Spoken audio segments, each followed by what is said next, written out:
Tim, welcome and thanks for agreeing to talk to us today. You're welcome, I'm delighted to be here. So, tell me about yourself. What's important to know about you? There's a lot that I can say about me, but probably the most important things to know about me are all the F's. Football, family and food. I was born and grew up in Liverpool, so football was important from an early age. I was always kicking a football around in the garden, pretending to be one of the Liverpool players. My family is important to me, but also my extended family of friends. There's not much more that I like than sitting around a table debating the latest issues of the day or taking the mickey out of whoever has said something daft. Having food and drink on the table makes it all the more enjoyable. I'm quite happy to sit in the park, either for a picnic or go to a fancy restaurant or, frankly, anything in between. And any particular food that you would prefer? No, I'll happily eat most foods from anywhere in the world, which sort of leads me to my other love, which is travel. I sneak that in under food, really, because it doesn't start with an F, so it doesn't quite fit that all my favourite things are all F's. Tell me about your love of travel. Have you always had it? Yeah, for as long as I can remember, I've loved travel. At the back of the Sunday newspapers before the internet ever existed, there used to be adverts for 6-month trips across Africa, and I was always desperate to do one. For various reasons it never worked out, but as soon as I had some money, I travelled to Nepal for 3 weeks, which was fantastic. Okay, so what are your top 3 destinations? In terms of cities, I'd say New York. There's just something about it. I find it hard to describe, but I really just enjoy being there. Cape Town, just an amazing location, great food and drink. And probably Venice, where you can just wander, get lost, find yourself and simply see amazing things. Plus obviously the food is pretty good as well. Hard to pick just 3 places, I would imagine. In terms of experiences, Nepal was definitely one of the best experiences. It was nowhere near as wild as it would have been in the 60s, but it was still pretty wild. There was every sort of vehicle and animal wandering the streets. Climbing Kilimanjaro was awesome, an amazing experience, met some great people on that trip, and I've had other amazing experiences, but if I wanted to roll everything up and have the best time, then probably Tuscany is got to be right up there. Tell us about work. How have you got to where you are today? Growing up, I had no real idea of what I wanted to do. I really didn't want to work in an office, but I didn't really know. There's a bunch of obvious professions, but none of these particularly attracted me. So I just did the things that I enjoyed, which I think was probably the right thing to do. So what did you study? Also, I did maths and physics at school and then physics at university.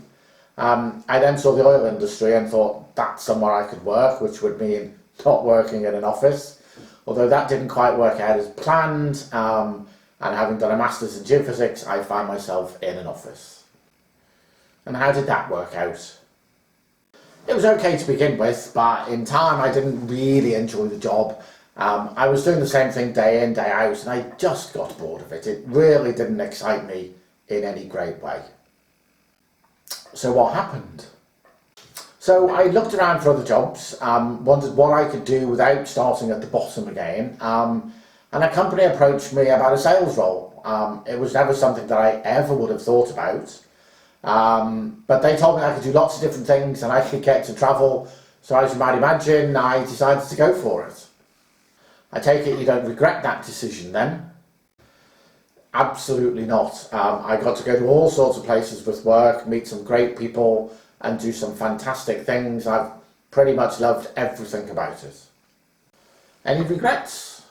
It's hard to have regrets. I think every decision that I've made in the full knowledge of what I knew at the time.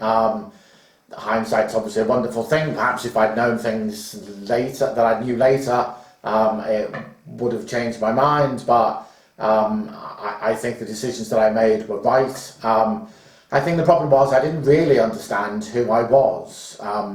Every personality test I've done since shows me as an extrovert. And I probably didn't understand that at the time, and I probably didn't understand what that meant for me. And I think part of not wanting to be in office was about that. So yeah, maybe if I'd known what I really was like, it would have changed things, and I'd probably regret a little bit that I didn't know that soon enough.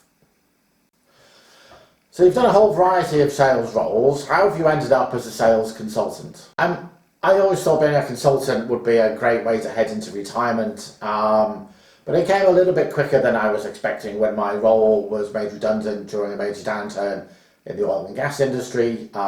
There was simply no jobs to be had, so I basically made one for myself. I had 6 weeks to plan it. I was probably trying to run before I could walk in many respects.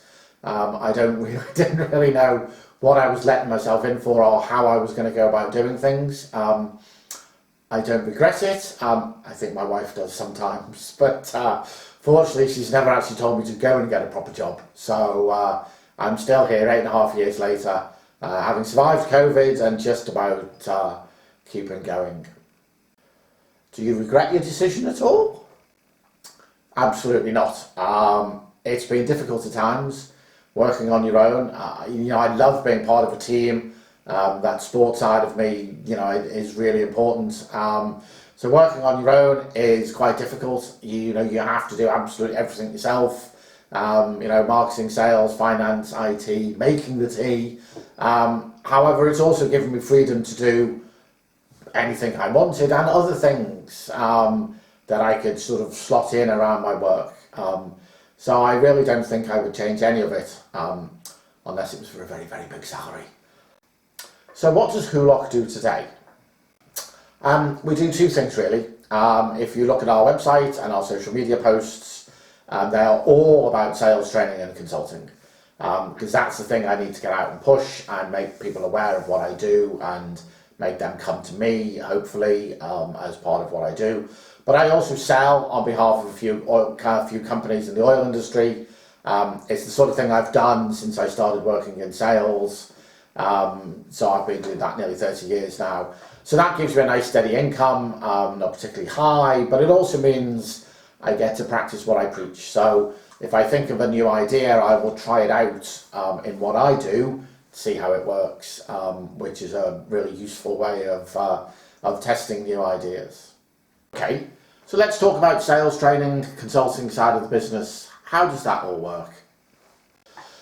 So typically a company will come and ask me to help them. We'll have a chat about their problem and what it is they want to achieve, and then I'll go and determine what I think is the most appropriate form of delivery for that work, and then obviously what the content will be, and then typically we'll go ahead with that.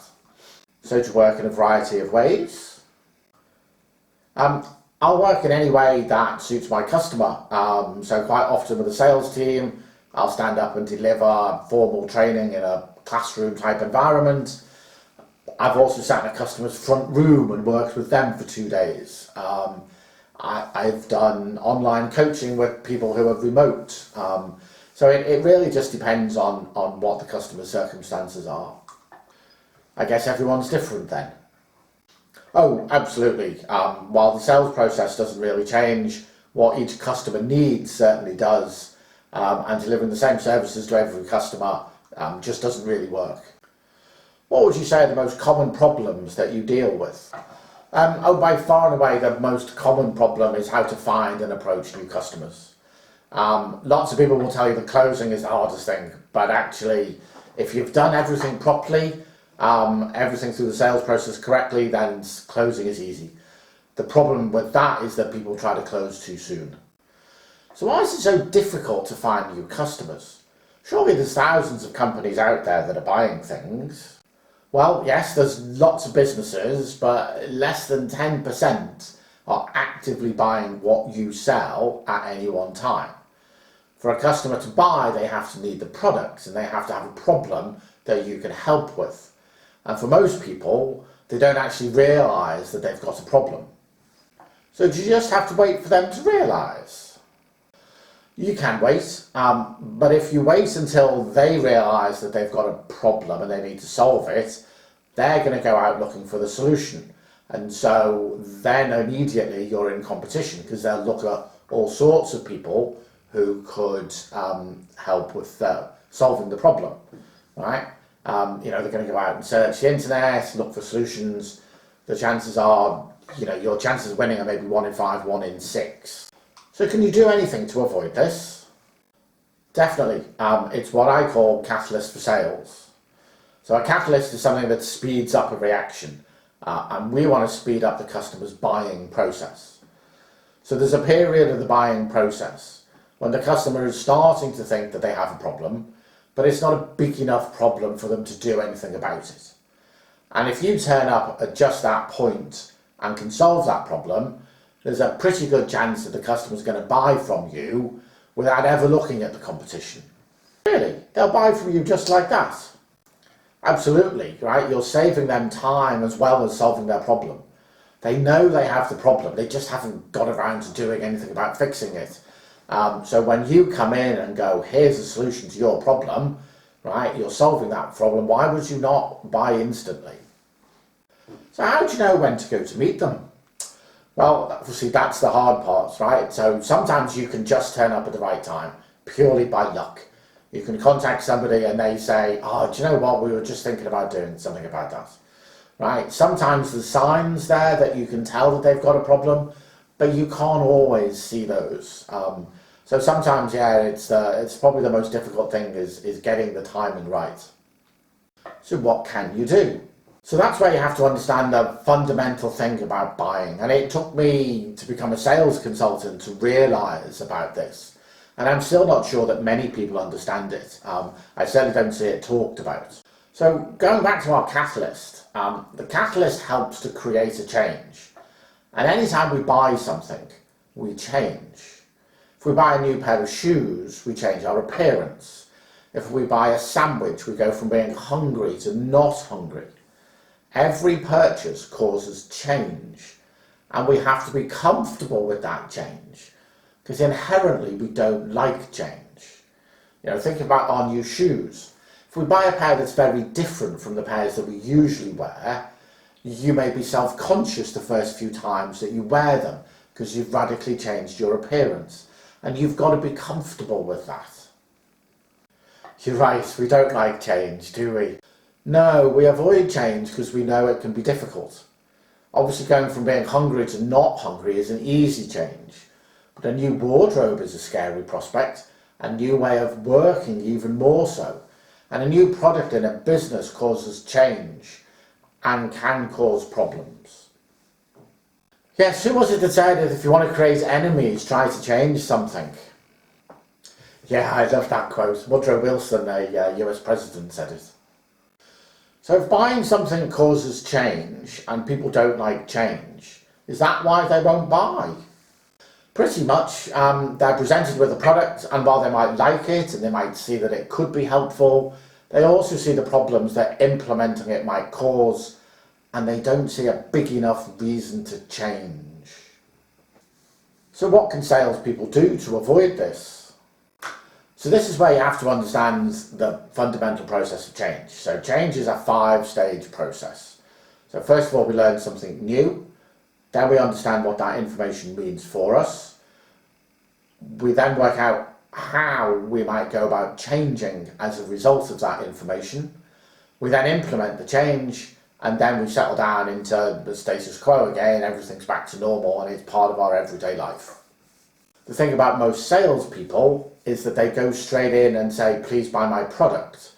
Well, that only happens in stage 3 of the process. So they're missing out stages 1 and 2. So the customer doesn't understand why they've got to change or how they've got to change, or they look at it and go, well, that's just too much to try and do. So we've got to start the process with that first step. We've got to tell our customer something that they don't know. And then we have to explain to them what that information means to them. And then we have to take them through how they've got to change as a result of that information. And only then can they buy something. But it's going to be much easier for them to buy because they understand why they're doing it. That's really obvious when you explain it. And I don't think I would ever have thought about it. No, when we buy things, we usually buy them without really thinking about that process. We buy things because we're used to doing it. We don't stop and think about buying a sandwich. We just do it because we know it's 12 o'clock and it's lunchtime. Is there anywhere people can learn more about this? Yes, I've created a website called Catalyst for Sales and all the information is on there. So having worked all that out, do you find the concept really easy to sell? Oh no, it's still tough. Indeed, selling sales training has probably been the hardest thing I've ever had to sell because people are just not open to it. Quite often I don't even get a response when I approach people. If you ask salespeople the thing that frustrates them most about their job, it's the lack of response from customers when you approach them. And yet somehow when they become buyers in the process, they do exactly the same thing. Oh, that must be so frustrating. It is. Fortunately, I've been doing it a long time and I have a fairly thick skin these days, but it can be difficult to take at times. Tim, it's been an absolute pleasure chatting to you today. Catalyst for Sales sounds like a fantastic approach. Hopefully more people will respond to you in the coming months. Thanks, I've really enjoyed the experience.